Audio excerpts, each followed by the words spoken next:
Hi there. And I'm gonna settle that again. Oh my god. Fuck off. It's your enthusiastic friend. Oh my god. No, I've already done that. Okay. Fucking work on the video. Okay, I'm crazy. Sometimes we find that the most intimidating people in our lives are actually our parents, because often we think that they're actually demotivating us. No. Yeah, I know. Sometimes it seems like they're actually not motivating us at all, but think about it for a minute. When they actually say things like, I don't think you have the capacity of that, I doubt you can do it. No.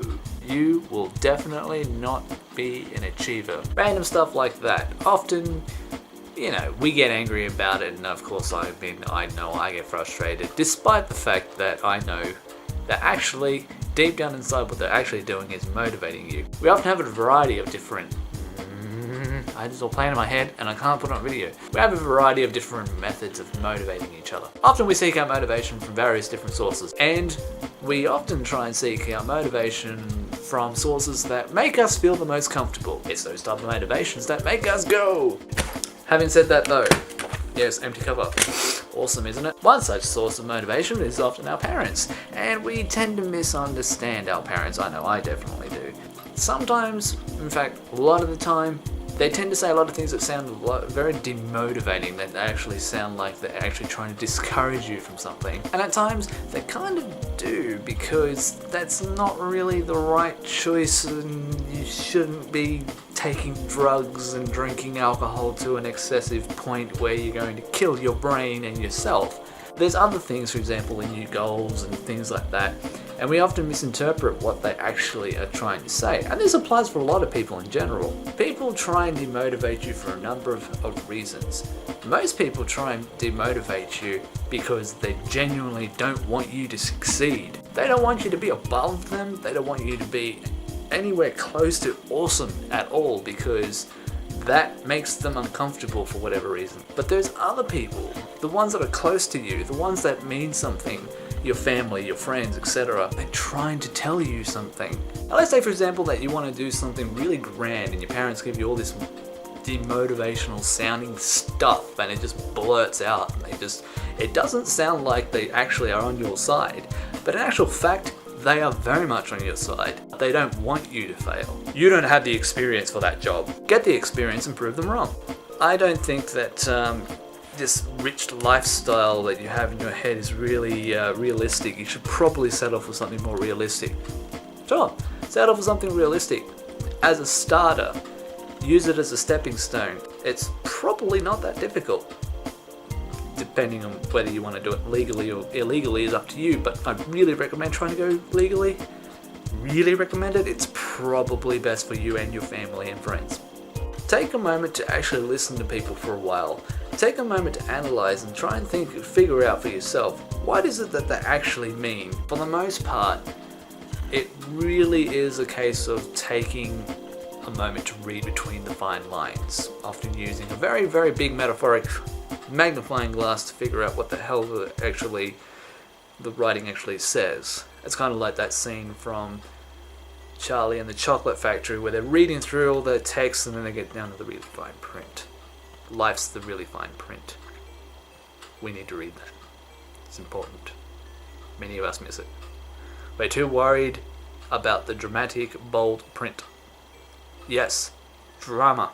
The dramatic, bold print. Which brings me to another point. Is it just me, or is there a dramatic amount of dramatic people? There are so many drama llamas out there, I just want to punch them in the eye socket.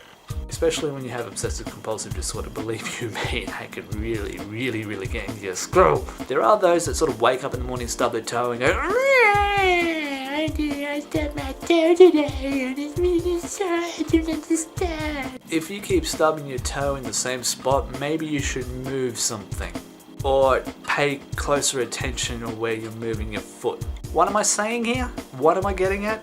What's the point that I'm trying to say? There's dramas that are more difficult to fix than others, and then there's just the petty dramas that really, you're just doing it for attention and or sympathy and or whatever, and you're wearing that little victim crown and you're just crying away and you're posting up your journals and you want people to come along and hold you in their arms and cuddle you and go, oh, I'm sorry, it's okay, I will protect you, poor innocent victim of the world. You are cradled in my hand and I shall pet you and I shall cradle you in a ball of protective grasp. Fuck that. If you are going to be petty and crap, for lack of a better term, and to just look, let's say that my brain's just not functioning right to find the right words right now, I would much rather that you take the time to step back and actually think of whether or not you want to bring that up to me, because